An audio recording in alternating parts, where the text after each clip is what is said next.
Welcome students. मैं grammar के अंतर्गत हिंदी व्याकरण में आपको आज सिखाऊंगी कि हम निबंध कैसे लिखें।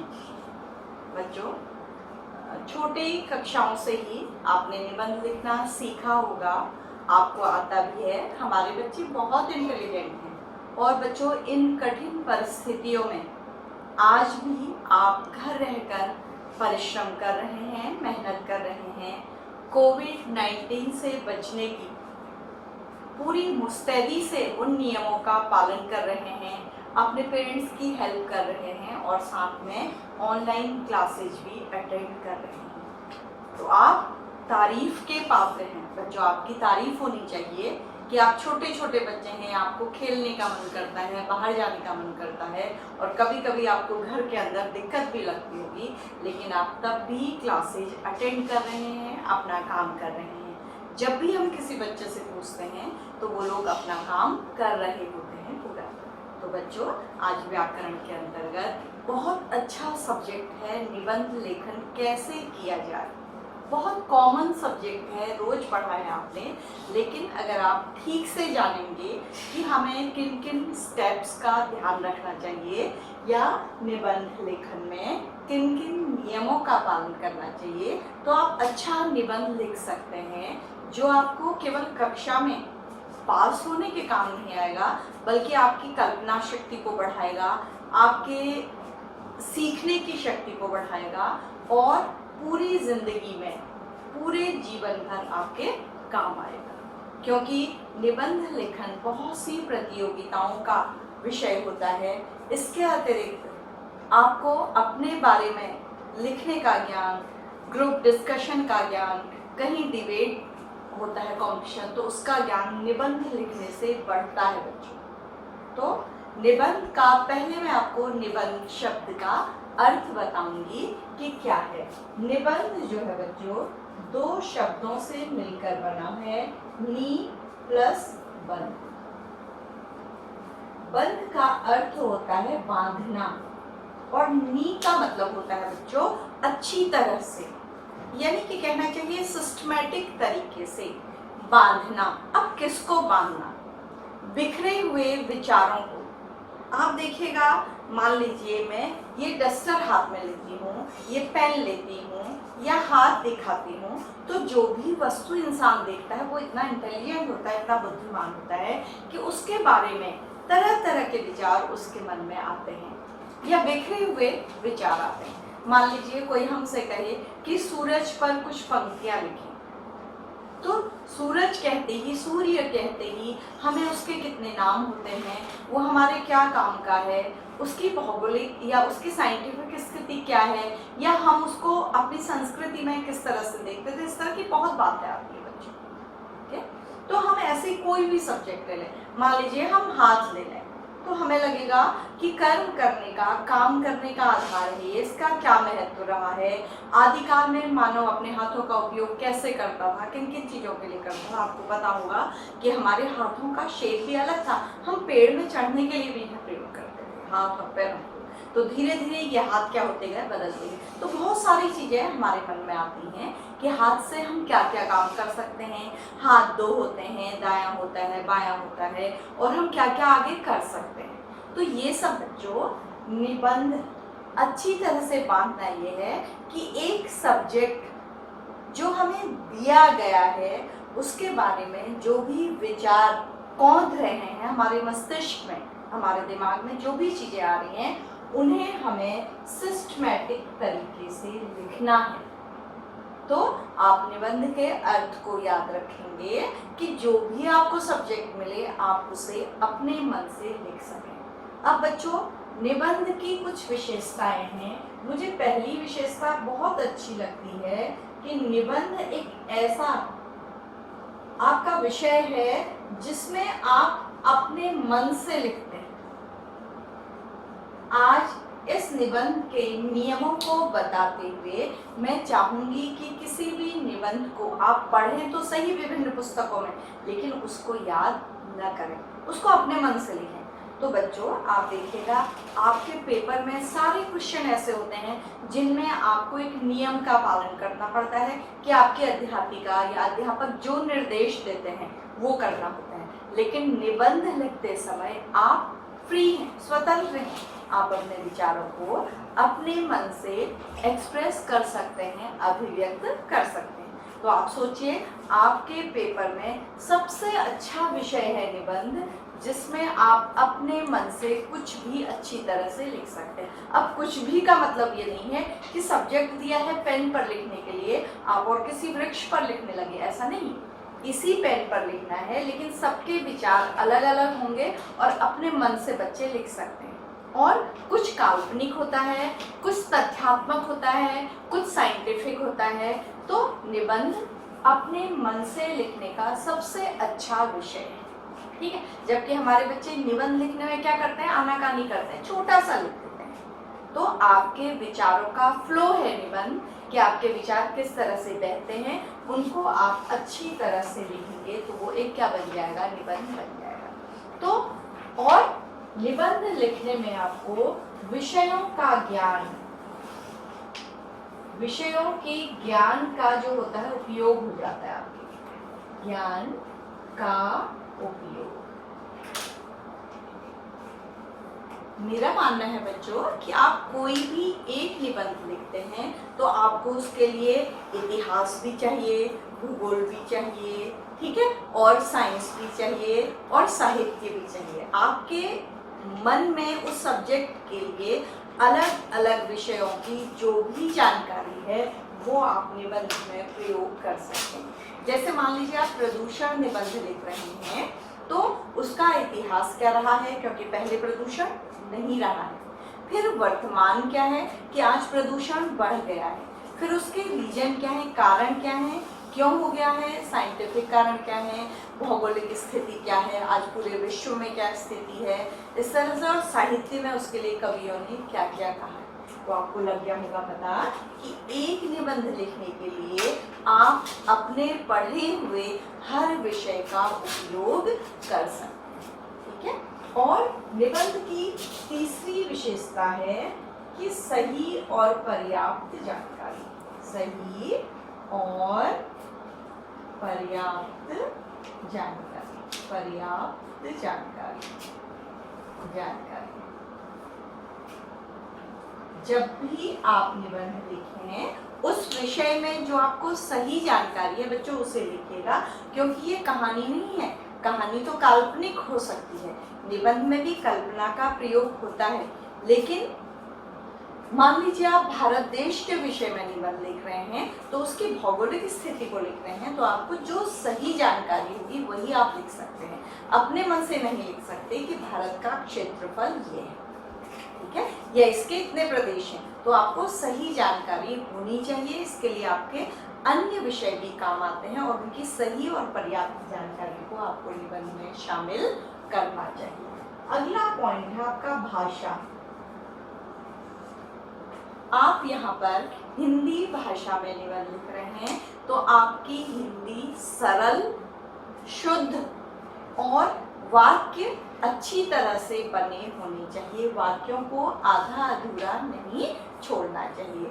आपकी भाषा सरल होनी चाहिए, मतलब जो आपकी कॉपी चेक करे उसके समझ में आ जाए, आपको सही से समझ में आ जाए, और वर्तनी यानी कि स्पेलिंग सही होनी चाहिए। क्योंकि हिंदी निबंध लिखते समय आपकी गलती क्या होती है, आप विचार तो आपके पास होते हैं लेकिन एक तो फ्लो नहीं बन पाता हिंदी भाषा में, और आपके स्पेलिंग क्या हो जाती है, गलत हो जाती है, ठीक है। आप अनुस्वार का प्रयोग नहीं करते, अनुनासिक का प्रयोग नहीं करते, तो इस तरह से आपके जो निबंध होते हैं वो क्या हो जाते हैं, गलत हो जाते हैं। तो इस तरह से बच्चों आपको अपनी भाषा का ध्यान रखना है। अगला है आपको सूक्ति, कविता, कथन का प्रयोग करना है, कथन का प्रयोग करना है। अगर आप निबंध लिख रहे हैं, आप छोटे बच्चे हैं या बड़े बच्चे हैं, अगर आप निबंध लिख रहे हैं कोई भी निबंध देश प्रेम पर लिख रहे हैं, किसान पर लिख रहे हैं, तो जय जवान जय किसान, या किसान हमारे देश के लिए वो देवता है जो हमें अन्न प्रदान करता है, इस तरह के किसी नेता के कहे हुए वाक्य, किसी कवि के कहे हुए वाक्य, या हे किसान तुम देव हो इस धरती के, ये किसी कवि का, सुमित्रानंदन पंत का कहा हुआ वाक्य है, जिसे हमें निबंध में क्या कर सकते हैं, हम प्रयोग कर सकते हैं। तो किसान के बारे में आपने कुछ भी पढ़ा हो, संस्कृत में पढ़ा हो, अंग्रेजी में पढ़ा हो या हिंदी में पढ़ा हो, तो आप उन कथनों का, उन सूक्तियों का, कविता की एक पंक्ति का, दो पंक्ति का प्रयोग कर सकते हैं। इससे आपका निबंध क्या हो जाएगा, बहुत अच्छा हो जाएगा। अगला है बच्चों आपका विराम चिन्ह। विराम चिन्ह तो हिंदी भाषा की अनिवार्यता है, या किसी भी भाषा की, कि उसको बोलते समय या लिखते समय विराम चिन्हों का प्रयोग आवश्यक है और सही जगह पर होना चाहिए। ठीक है, जैसे बच्चों देखिए, मान लीजिए विराम चिन्हों से हम समझते हैं कि इनका क्या मतलब है। देखिए क्या होता है, रुको मत जाओ। देखिए विराम चिन्ह कैसे अर्थ को बदल देते हैं। रुको, मैं थोड़ी देर रुकूंगी क्योंकि कॉमा है। मत जाओ, इसका मतलब है हम किसी से कह रहे हैं कि वो रुक जाए, मत जाए, जाए नहीं। अगर हमने इस विराम चिन्ह को हटा दिया, यहाँ लगा दिया, तो क्या हो जाएगा, रुको मत जाओ। तो क्या हो गया, अर्थ क्या हो गया, पूरी तरह से बदल गया। तो इसी तरह से आपको सही विराम चिन्हों की जानकारी होनी आवश्यक है। अगला हमारा जो इसमें है कि निबंध लिखते समय हमें उसे एक प्रारूप में बांट लेना चाहिए। निबंध लिखते समय हमें उसको एक सही प्रारूप में बांट लेना चाहिए। सही प्रारूप क्या होता है बच्चों, निबंध के मुख्यतः 3 भाग होते हैं। याद रखिएगा कि सबसे पहला होता है प्रस्तावना, दूसरा होता है उसका विषय विस्तार, विषय या मध्य भाग, कुछ भी कह सकते हैं हम लोग उसको, मध्य भाग, और तीसरा होता है उपसंहार या समाप्ति, या समाप्ति। तो उसको लिखा कैसे जाता है, उपसंहार या निष्कर्ष। तो 3 भाग होते हैं, मतलब निबंध की एक बॉडी होती है, उसके 3 भाग होते हैं। पहले हम उसको स्टार्ट करते हैं, तो प्रस्तावना लिखा जाता है, हेडिंग, और फिर मध्य भाग, बीच वाला पार्ट, वो थोड़ा बड़ा होता है, और फिर उपसंहार का एक पैराग्राफ। प्रस्तावना का एक पैराग्राफ होता है 3 या 4 लाइन का, उपसंहार का 4 या 5 लाइन का एक पैराग्राफ, और बीच का जो ये विषय वाला मध्य भाग है, इसके 2 या 3 पैराग्राफ या 2 या 3 हेडिंग्स भी हो सकती है। तो निबंध बच्चों, अब सही प्रारूप का मतलब है कि निबंध 2 तरीकों से लिखा जाता है। एक तो हम हेडिंग्स को लिख लेते हैं, जैसे हमने लिख लिया प्रस्तावना।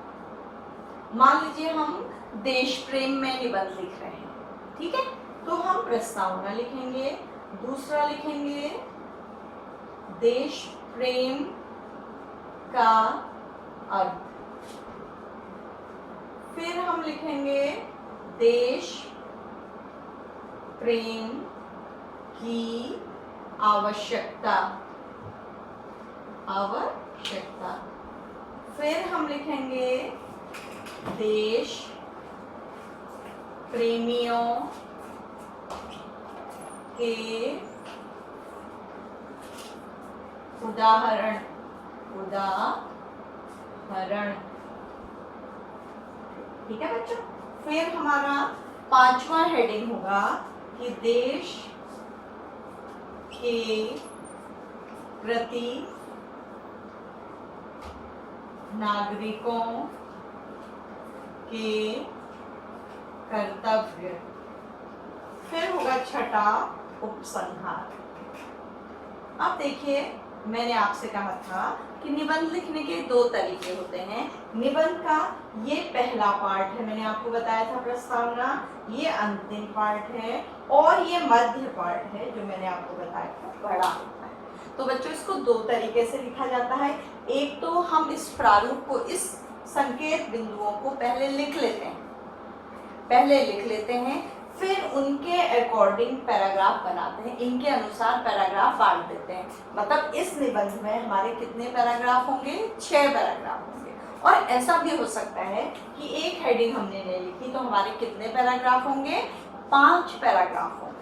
ठीक है। और दूसरा तरीका होगा कि हम इस रूपरेखा को पहले लिख लेंगे और नीचे इन हेडिंग्स को नहीं लिखेंगे, केवल पैराग्राफ चेंज करते जाएंगे। तो दोनों तरीके एकदम सही हैं। और आप अगर छोटी कक्षा में हैं तो आप हेडिंग्स के साथ ही इसको लिखेंगे, और अब जब आप बड़े हो जाते हैं तो आप इस प्रारूप को कहीं पर लिख लेते हैं और फिर लगातार अपना क्या करने लगते हैं? निबंध लिखने लगते हैं। और बच्चों बड़ी कक्षाओं में तो आजकल ये निबंध के जो संकेत बिंदु हैं ये पेपर में लिखे हुए आते हैं, तब आपके लिए क्या हो जाता है? और भी आसान हो जाता है निबंध लिखना।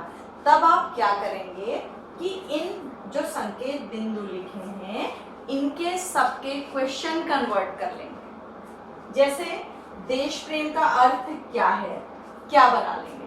प्रस्तावना क्या है, इसकी आप भूमिका क्या लिख सकते हैं? इस तरह से देश प्रेम की आवश्यकता क्यों है, देश प्रेमियों के उदाहरण क्या हैं, देश के प्रति नागरिकों के कर्तव्य क्या है। जब आप सबको क्वेश्चन में कन्वर्ट कर लेंगे तो आपके लिए निबंध लिखना क्या हो जाएगा? बहुत आसान हो जाएगा बच्चों। तो ये तब की बात है जब बड़ी कक्षाओं में आपके संकेत बिंदु लिखे हुए आते हैं, लेकिन जब आपको खुद लिखना होता है, मान लीजिए आप अपने विद्यालय पर निबंध लिख रहे हैं, आप अपने विद्यालय पर निबंध लिख रहे हैं, तो पहली हमारी हेडिंग क्या होगी? कॉमन होगी, प्रस्तावना। ठीक है। फिर होगा विद्यालय का महत्व, विद्यालय का महत्व। ठीक है। तीसरी हेडिंग होगी है मेरे विद्यालय की स्थिति, विद्यालय का परिचय, विद्यालय का परिचय। ठीक है। क्या परिचय है, क्या सिचुएशन है, कहाँ स्थित है आपका विद्यालय, क्या उसकी शहर में स्थिति है। ठीक है। फिर विद्यालय का भवन, भवन, कक्षा और अध्ययन, अध्ययन। फिर अध्यापक। ठीक है। और फिर अन्य सुविधाएं, अन्य सुविधाएं। फिर आपका हेडिंग हो गया उपसंहार। अगर आप इस तरह से बांट लेंगे निबंध को तो आपके लिए क्या हो जाएगा? आसान हो जाएगा लिखना बच्चों। तो हो सकता है कि आपके पास लिखने के लिए 4 ही हेडिंग हो, 5 ही हेडिंग हो। आपको बिल्कुल मेरी तरह मुझे फॉलो नहीं करना है, अपने मन से लिखना है बच्चों। ठीक है। और एक चीज आप और ध्यान रखेंगे, जब आप इन हेडिंग्स पर निबंध लिखेंगे तो सारे पैराग्राफ का जो शेप है, आकार है, वो बराबर बराबर होना चाहिए। दूसरी बात है बच्चों कि आपको इन निबंधों को लिखने के लिए कभी कभी शब्दों की सीमा भी दी जाती है, 200 शब्द, 300 शब्द। ऐसे में आप क्या करेंगे? आपके लिए शब्द गिनना एग्जाम में बहुत मुश्किल बात है, तो आप क्या करेंगे? एक लाइन के शब्द गिन लेंगे। और बच्चों शब्द गिनने में एक ध्यान रखिएगा कि का, के, की, में, पर, जो ये विभक्ति या परसर्ग चिन्ह होते हैं इन्हें नहीं गिना जाता है। जो शब्द होते हैं पूरे पूरे उन्हें ही गिना जाता है। तो आप क्या करेंगे बच्चों? एक लाइन के शब्दों को गिन लेंगे और मोटे तौर पर अंदाज लगा लेंगे कि आपकी इस पेपर में कितनी लाइनें आती हैं। ये अभ्यास हो जाता है, आपको पता लग जाएगा कि आपका निबंध जो है इतने शब्दों का हो गया है। और बिल्कुल एग्जैक्ट गिनना जरूरी नहीं है, 310 भी हो सकते हैं और 300 से थोड़ा 10 क्या हो सकते हैं, कम भी हो सकते हैं, 290 भी हो सकते हैं, 310 भी हो सकते हैं। ठीक है। और आपको इस सही फॉर्मेट का प्रयोग करना बहुत ज़रूरी है और शब्दों की सीमा का ध्यान रखना भी जरूरी है। और बच्चों, एक चीज मैं आपसे और चाहूंगी, एक नियम, कि जब आप उपसंहार लिखें तो आप इस निबंध में अपना विचार अवश्य लिखें। पहले मैंने आपको देश प्रेम पर निबंध बताया था, तो उसमें उपसंहार में अपना व्यू शामिल करिएगा आप, कि देश के लिए आप क्या चाहते हैं। चाहे आप छोटे बच्चे हों, चाहे आप बड़े बच्चे हों, चाहे आप मिडिल एज के बच्चे हों, आप अपने देश के लिए क्या चाहते हैं और भविष्य में उसके लिए क्या करेंगे, ये आप उपसंहार में अवश्य शामिल करिएगा। जैसे विद्यालय के परिचय में आप अपनी कोई बात नहीं लिख सकते हैं, क्योंकि जो परिचय है वही होगा। विद्यालय भवन, कक्षा, अध्ययन, इसमें भी आप अपनी कोई काल्पनिक बात नहीं लिख सकते, अपना व्यू नहीं रख सकते। अध्यापक में भी आप अध्यापकों का वर्णन करेंगे, ठीक है। अन्य सुविधाओं में आप लाइब्रेरी, प्रयोगशाला, खेलने के लिए मैदान, या कक्षाएं कैसी हैं आपकी, खुली हैं, हवादार हैं, इस तरह की चीजें आप ये वर्णन करेंगे। क्या क्या सुविधाएं हैं आपके विद्यालय में, खेलने के लिए आप शाम को आते हैं, क्या क्या गेम्स होते हैं आपके वहाँ, क्या क्या लोग प्रतियोगिताओं में बाहर जाते हैं, इस तरह की बातें होंगी। उपसंहार में आप अपने बारे में लिखेंगे कि आप अपने विद्यालय के बारे में क्या सोचते हैं और उसका भविष्य कैसा होगा, इसके बारे में आप क्या सोचते हैं, ठीक है। तो ये अपना विचार जरूरी है बच्चों लिखना। तो और इसके अतिरिक्त कोई भी विषय आप लिख रहे हैं तो उसके सारे पक्षों को शामिल करने की कोशिश करिएगा। तो आज इस कक्षा के साथ मैंने आपका मेरा विद्यालय जो निबंध है वो लिखकर भी भेजा है, और इसके साथ मैं एक निबंध कोई भी बच्चों आपको प्रश्न के तौर पर दूंगी जिसे आपको लिखना होगा, ठीक है। तो इस कक्षा में आज हमने निबंध लेखन के कुछ नियम जाने, और मैंने आपको बताया कि निबंध आपको सबसे अच्छा लग सकता है अगर आप थोड़ा सा क्रिएटिव हैं, आप पढ़ते हैं किताबों को, अलग अलग विषयों में आप रुचि लेते हैं, तो आपका निबंध बहुत अच्छा हो सकता है बच्चों। तो आपने एक पेपर में एक ऐसा विषय है आपके लिखने के लिए जिसे आप अपने मन से बहुत अच्छा लिख सकते हैं। उससे पता लग सकता है कि आपकी सोच कैसी है, आपको अन्य विषयों का कितना ज्ञान है, आपने जो कविताएं पढ़ी हैं वो आपको कितना याद है, या किसी के भाषण, किसी के कथन, प्रधानमंत्री के कथन, राष्ट्रपति के कथन, किसी कवि के कथन आपको कितना याद रहते हैं, इनकी भी परीक्षा हो जाती है। और ये निबंध आपके भविष्य में, आपके पूरे जीवन में आपके काम आएंगे। आपके बोलने की क्षमता का विकास होगा, आप कितना सोच सकते हैं, किसी ग्रुप डिस्कशन में आपको भाग लेना होगा, तो ये निबंध आपकी हेल्प करेंगे, आपकी सहायता करेंगे, चाहे आप छोटी कक्षा में या बड़ी कक्षा में। तो बच्चों, इस तरह से निबंध लेखन का ये पाठ हम यहीं पर समाप्त करते हैं। आशा है कि आपने ध्यान दिया होगा और आप अच्छा निबंध लिखना सीखेंगे। आप विभिन्न पुस्तकें पढ़ेंगे, जो प्रसिद्ध निबंध हैं उन्हें पढ़ेंगे, और फिर अपने विचारों को खुद लिखना सीखेंगे, किसी के निबंध को रटकर या याद करके नहीं लिखेंगे। Thank you.